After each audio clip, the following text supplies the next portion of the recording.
Well, let's now return to our main headline, where Libya's air force could be grounded. Britain and France have reportedly pushed for a draft UN resolution to impose a no-fly zone as NATO boosts surveillance flights over the country. That's the developing story there in Libya at the moment. Well, on this, I'm now joined live by Aziz Abu Sara, who's the Director of Middle East Projects at George Mason University, and also Carl Sharrow. He's a writer and commentator on the Middle East there in London. Thank you both indeed for joining us here on RT. First to you, Mr. Sharrow. So, as we're reporting, a resolution for a no-fly zone is being drafted by the UK and France. How do you see it working, and is it actually justified in your opinion?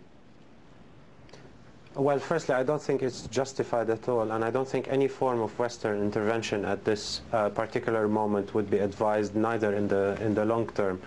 And to start with, the mechanics of a no-fly zone would take a bigger commitment than any Western state would be ready to make at this moment. So I think Western governments are pressurizing themselves to be seen to do something on Libya, when actually I don't think that's the right approach, and they should back off and not intervene and allow the situation to be determined by the Libyan people themselves. All right, well, let's now go to Washington and to you, Mr. Abu Sara. As we just heard, Mr. Sharrow is against any form of military intervention. Well, with reports of the US asking Saudi Arabia to arm rebels and the fact that British troops were briefly detained in Libya, military intervention's unofficially begun, isn't it? Well, I think actually no-fly zone is justified at this moment. I think it's not military intervention in the sense of troops like in Iraq coming in Libya. That there is no way that foreign troops will be able to get in, and if that happens, it will change the situation drastically. But I think no-fly zone will only prevent the Gaddafi of keeping bombing his own civilians, which a lot of the people who've been killed until now have not been just the fighters, have been mainly civilians. So what's more wanted, what I think more people would like to see, is the Arab countries getting involved, and that's what the US has been trying to do, is getting the Arab countries and playing behind the scenes. Unfortunately, the Arab countries will not intervene because they see themselves in many ways in the same line of Gaddafi. They're afraid of facing the same situation, of being the next victim. Interesting point, Mr. Sharrow. Leave it to Libya's neighbours to sort out. Last week I spoke to a journalist suggesting it could be the role of the Egyptian military and indeed the Tunisian military. After all, they're in control of those two countries, and along with the Arab League. Isn't it their responsibility? And if that's the case, military intervention would be justified. Well, not really, because if you look at the history of Arab interventions in other Arab countries, that wasn't always productive, if you like. You can look historically at the Arab deterrent force that went into Lebanon in 1975, 1976, and that didn't yield very good results.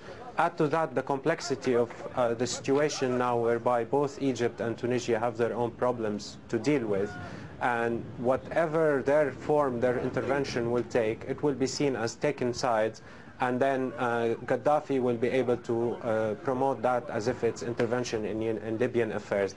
I know that the situation seems very dire and people might panic and ask for intervention, be it Arab or Western, and even asking for a no-fly zone is a form of intervention, in my opinion. But we have to let the Libyan people for themselves, the dynamics on the ground, determine themselves. Do you agree? And if we just look at the... Okay.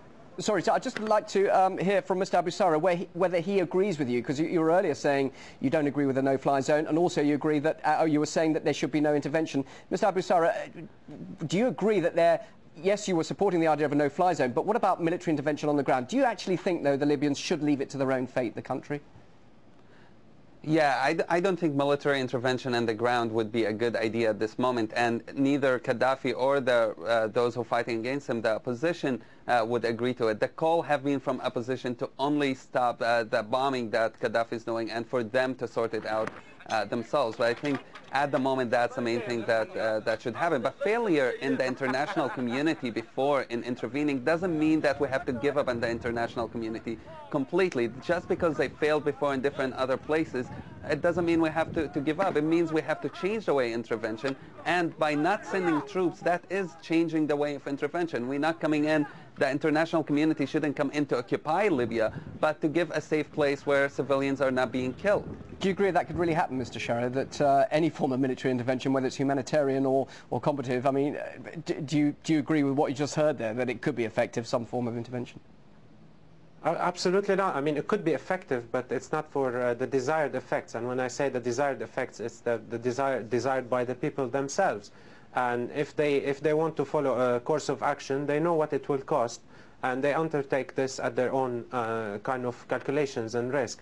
But let me look at it this way. If you say a no-fly zone is not a form of intervention, but what if the no-fly zone doesn't yield to anything and this goes into a protracted struggle? Then what you will hear is there are calls for the West, having already committed themselves, to commit itself further.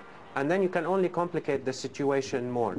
And just to clarify, I'm on the side of the Libyan uprising, the popular uprising, but we can only complicate the situation if we ask for any form of intervention. And looking at the history of it, even the examples that we were told are good interventions, good humanitarian interventions, they have always been problematic and come at the end of bungling up of intervention by Western powers. So I stand on a principled ground and pragmatic ground against such an intervention, including a no-fly zone at the moment. Mr. Abu Sara, would you like to react to that? Yeah, I understand the fear of the international intervention, and that's why I think the more Arabs being willing to intervene, that would be better. But I think at this moment, watching what's happening there, and especially watching Gaddafi, who has never been stable, he has been ruling with an iron fist, and nobody knows what's his next step. I mean, there are reports about him possibly using chemical weapons. That's problematic, and you cannot watch that and not react. I think there have been examples in history where the international community did not react. The response, as in Yugoslavia, you had massacres, you had genocides happening, and the international community cannot afford waiting until we see tens of thousands of people dying and then starting to wake up. Just very, very briefly, because we've got to finish here, just a final comment from you, Mr. Sharrow. Could Gaddafi survive this, do you think? I don't think so. I don't think so. I think it's the history has sort of turned a new page. History has turned a new page, and it might take some time, but once the people kind of break the fear barrier and take to arms, I think his days are numbered. And final comment from you, Mr. Abu Sara. I think we agree on that one. Definitely Gaddafi will not survive. The question is how many people will end up dying before he's out. Aziz Abu Sara, Director of Middle East Projects at George Mason University, and also Carl Sharrow, writer and commentator on the Middle East in London. Really interesting to hear what you both have to say. Thanks for joining us on RT.